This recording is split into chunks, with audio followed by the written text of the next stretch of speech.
സത്യത്തിൽ ഇങ്ങനത്തെ ഒരു വീഡിയോ ഒന്നും ചെയ്യണമെന്നൊന്നും വിചാരിക്കാനില്ല. പക്ഷെ ഈ ഒരു അവസ്ഥ, ഈ മനുഷ്യന്റെ അവസ്ഥ കണ്ടപ്പോ, അയാളുടെ സംസാരം കേട്ടപ്പം ഏതെങ്കിലും രീതിയിൽ എന്തെങ്കിലും രീതിയിലൊക്കെ കള്ളം പറഞ്ഞു കണ്ട്, അതല്ലെങ്കിൽ ഏതെങ്കിലും രീതിയിൽ അഭിനയിച്ചും കണ്ടൊന്നും ജീവിക്കാൻ അറിയാത്ത ഒരു മനുഷ്യനാണെന്ന് എനിക്ക് തോന്നി. കാരണം കറക്റ്റ് ആയിട്ടുള്ള കാര്യങ്ങൾ അയാളുടെ സംസാരത്തിൽ നിന്ന് കാര്യം മനസ്സിലാവും. കാരണം എന്താന്ന് വെച്ച് കഴിഞ്ഞാല്, ഒന്നാമത് കടക്കാണ്, കടം കൊണ്ട് മുടിഞ്ഞു പോയതാണ്. രണ്ടാമത്തെന്ന് വെച്ച് കഴിഞ്ഞാൽ അപൂർവമായിട്ടൊരു രോഗം, മനസ്സും ശരീരവും ഒക്കെ ആകപ്പാടെ തകർന്ന് തരിപ്പണമായിട്ട് ഇങ്ങനെ ഒരു കിടപ്പാണ് ഇപ്പൊ ഈ ചേട്ടന്റെ.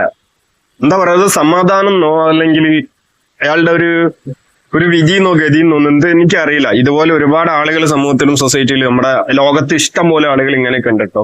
നമ്മളെ കൺമുമ്പിൽ ഇങ്ങനെയുള്ള ഓരോ കാര്യങ്ങൾ കാണുമ്പോൾ സത്യമായിട്ടും സങ്കടം തന്നെ തോന്നുന്നത്. കാരണം ഈ ചേട്ടന്റെ സംസാരം കേട്ട് കഴിഞ്ഞാൽ തന്നെ മനസ്സിലാവും ഒരു തരത്തിലും ഏതെങ്കിലും രീതിയിൽ അഭിനയിച്ചും കണ്ടോ, അതല്ലെങ്കിൽ കുറെ ആളുകളെ പിരിവിനപ്പുറത്തേക്ക് പറഞ്ഞയച്ച്, കുറെ ആൾക്കാരെ തെക്കോട്ടേക്ക് പറഞ്ഞയച്ച്, കുറെ ആൾക്കാരെ വടക്കോട്ടേക്ക് പറഞ്ഞയച്ച്, ഇങ്ങനെ പിരിവെടുത്തും കണ്ട ആളുകളെ ചൂഷണം ചെയ്യുന്ന ഒരു മൈൻഡും ഇല്ല. ഇനിയിപ്പം സ്വയം ഏതെങ്കിലും രീതിയിൽ മുൻപോട്ട് പോകാനുള്ള ഒരു വലിയ സാമ്പത്തിക ഭദ്രത ഇപ്പം ഈ ഒരു നിലവിൽ ഈ ചേട്ടനില്ല. ഏതായാലും ആ ചേട്ടൻ പറയുന്ന കാര്യങ്ങൾ ഒന്ന് കേട്ടു നോക്കുക. എന്താ പേര്? ശ്രീജിത്ത്. ശ്രീജിത്ത്, എന്താ സംഭവിച്ചത്? ഒരു കുരു വന്നതാണ്.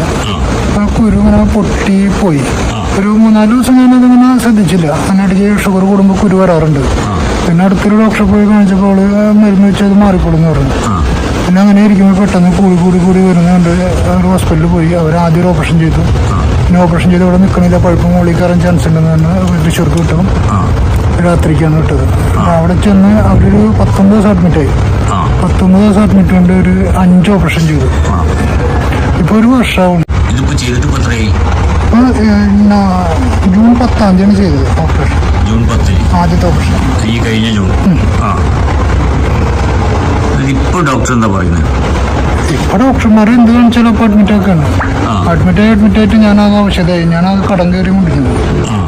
അപ്പോൾ പിന്നെ എന്ന് ചെന്നാലും ആന്റിബയോട്ടിക് കയറ്റുക, 7 ദിവസം 8 ദിവസം എടുത്ത് കൊണ്ടുവരിക. ഇത് മാറുന്നു പറയുന്നില്ല അവര്. എനിക്കിപ്പോ പോവാനിപ്പോ ഇൻട്രസ്റ്റ് ഇല്ല, അതുകൊണ്ടാണ് ഞാൻ വേറെ പോയി മടുത്തു.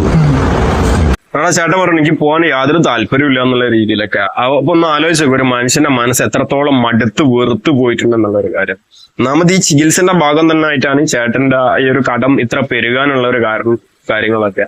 അപ്പം ഈ വീഡിയോന്റെ നേരെ അടിയിൽ തന്നെ കാണാൻ പറ്റും. നിങ്ങൾക്ക് വേണമെങ്കിൽ ഒരു സ്ക്രീൻഷോട്ട് ഞാൻ എടുത്ത് കണ്ട് ഈ വീഡിയോന്റെ വലുതാക്കിയിട്ട് ഓരോടിയിലും കൊടുക്കാം. ഈ ബാങ്കിങ് ഡീറ്റെയിൽസും ബാക്കി നമ്പറും കോൺടാക്റ്റും കാര്യങ്ങളൊക്കെ അതിന്റെ അടിയിൽ തന്നെ ഉണ്ട്. ഈ മനുഷ്യന്റെ സംസാരം കേട്ടാൽ തന്നെ ഈ കുറെ ആളുകളുടെ സഹായം അങ്ങനെയുള്ള ഒരു കാഴ്ചപ്പാടിലൊന്നല്ല.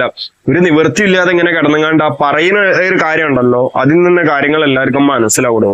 പിന്നെ എന്താ പറയാ, ഇങ്ങനെ ഇതൊരു അപൂർവമായിട്ടുള്ള ഒരു രോഗം വന്ന് ഓക്കെ, അത് ചികിത്സിച്ച് മുമ്പോട്ട് പോകാൻ പറ്റുന്ന ഒരു സാഹചര്യത്തിലായിരിക്കില്ല ചേട്ടൻ. ഈ സംസാരം കേൾക്കുമ്പോൾ തന്നെ എനിക്ക് ഒന്ന് മാത്രമേ പറയാനുള്ളൂ, ഈ മനുഷ്യന്റെ മനസ്സിൽ ഒരു തരത്തിലുള്ള കളങ്കവും ഇല്ല, അത്ര തന്നെ പറയാനുണ്ട്. ഏതെന്നാണെന്നുണ്ടെങ്കിലും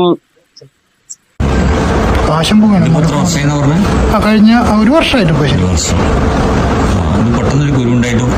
ഷുഗറിന് കുരു അടിക്കടി ഞാൻ വരാറുണ്ട്. അതങ്ങനെ ചിലപ്പോ അങ്ങനെ വന്ന് പൊട്ടി പോവാറുണ്ട് വല്ല ഓർമ്മ വെച്ചോ. എന്താണെന്നുണ്ടെങ്കിലും പറ്റുന്ന ആളുകളുണ്ടെങ്കിൽ ഈ ചേട്ടനെ ഇപ്പൊ ഇത് ഇങ്ങനെയുള്ള വീഡിയോ ഒക്കെ ചെയ്തിരുന്നു കണ്ട് പറയാനൊന്നുള്ള ഒരു അർഹത യോഗ്യത ഒന്നും ചിലപ്പോ എനിക്കുണ്ടാവില്ല. ഇത് കണ്ടപ്പം എനിക്ക് പറയണം തോന്നി, ഇതിപ്പോ ഞാൻ പറഞ്ഞതിനെ കൊണ്ട് 10-3000 കോടി ഒന്നും ആളുകളെ കണ്ട് ആ ചേട്ടന്റെ എല്ലാ ബുദ്ധിമുട്ടുകളും തീരുന്നുള്ള ഒരു ഇതിലൊന്നല്ല കേട്ടോ. ഞാൻ അങ്ങനെ കാര്യങ്ങൾ എടുത്ത് പറയാനുള്ള ഒരു കാരണം, ഞാൻ ചിന്തിക്കുന്നത് അങ്ങനെയൊക്കെ, ഞാൻ ഇങ്ങനെയൊക്കെ പറയുമ്പോൾ അത് അങ്ങനെ പോലെ ചിന്തിക്കാനുള്ള ഒരു തോന്നല് എനിക്കുണ്ട്. ഒന്നാമതേ, ഞാൻ പണ്ട് മുതലേ ഒരു ഇന്റർവേർട്ടർ ആയിട്ടുള്ള ഒരു മനുഷ്യനാണ്. ഞാനൊരു അന്തർമുഖനാണ്. എനിക്ക് കൂടുതൽ ഫ്രണ്ട്സ് ഇല്ല. അതിൽ ആ കാര്യങ്ങളൊന്നും സംസാരിക്കേണ്ട ആവശ്യം വരുന്നില്ല. അപ്പൊ ഇത്ര തന്നെ ഉള്ളൂ. ഏതെന്നാണെന്നുണ്ടെങ്കിലും എല്ലാവർക്കും എപ്പോഴും സന്തോഷം, സമാധാനം, ആരോഗ്യമുള്ള ആയുസ്സും ഒക്കെ ഉണ്ടാകട്ടെ.